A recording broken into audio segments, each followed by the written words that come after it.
Okay जी, last time हम लोगों ने इंस्टॉल किया था एलिमेंटर को।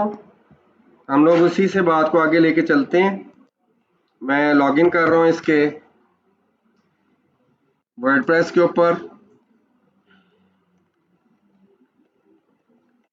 ठीक है जी।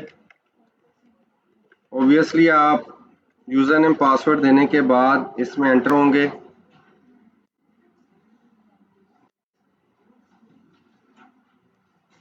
आज जो हम पेज और पोस्ट विद एलिमेंटर जो है मज़ीद उसके अंदर जो बेहतरी लेकर आएंगे। तो लास्ट टाइम हम लोगों ने पेजेस को जो हम क्रिएट करते हैं पेज और पोस्ट में क्या डिफरेंस है उसके हवाले से हम बात करेंगे। पेजेस का अगर हम देखें तो इसके अंदर और पोस्ट में क्या डिफरेंस है। पोस्ट जो है हम लोग यूजर के साथ इंटरेक्शन के लिए जो वो बनाते हैं आर्टिकल्स पोस्ट, ताकि हमें फीडबैक मिले, यूजर जो है वो हमें रेटिंग करे, स्टार रेटिंग जो है वो 1 स्टार 2 स्टार 3 स्टार 5 स्टार। और उसके अलावा जो है पोस्ट जो है उनकी कैटेगरीज हैं। आप देख सकते हैं कि पोस्ट का अगर यहाँ पे हम देखें तो we have the categories, post have tags. जबकि पेजेस में अगर आप देखें तो we can add only page, add new page. तो पोस्ट में दो चीज़ों का इजाफा हो रहा है, एक तो कैटेगरी का और एक दूसरा टैग्स का।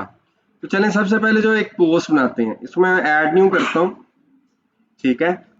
और हम लोग कोई भी पोस्ट जो है वो इसके हवाले से डिज़ाइन करते हैं, क्योंकि अबाया गैलरी के हवाले से ये डोमेन है, तो ऑब्वियसली आप अबायास के मुतालिक जो है कोई पोस्ट लिखना चाहेंगे। So for example benefits of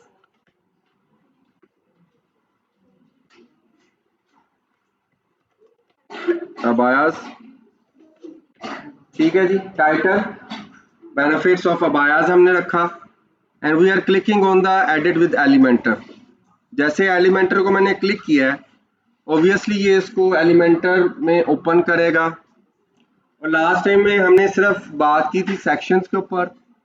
आज हम लोग इसके टेम्पलेट्स के ऊपर भी बात करेंगे कि एलिमेंटर में भी टेम्पलेट्स अवेलेबल हैं, जिनको आप ऑप्ट करके 1 मिनट के अंदर जो है वो आप अपने पेज की डिज़ाइनिंग या पोस्ट की डिज़ाइनिंग जो वो कर सकते हैं, और फ़ौरन आप लोग जो है इसका सिर्फ कंटेंट डाल के आपका आर्टिकल या आपकी पोस्ट जो वो रेडी हो सकती है। ठीक है। लोड हो रहा है यहाँ पे, क्योंकि एलिमेंटर प्लगइन जो है थोड़ा सा हैवी होता है, इस वजह से थोड़ा सा ये टाइम ले रहा है। अदरवाइज मैं इसको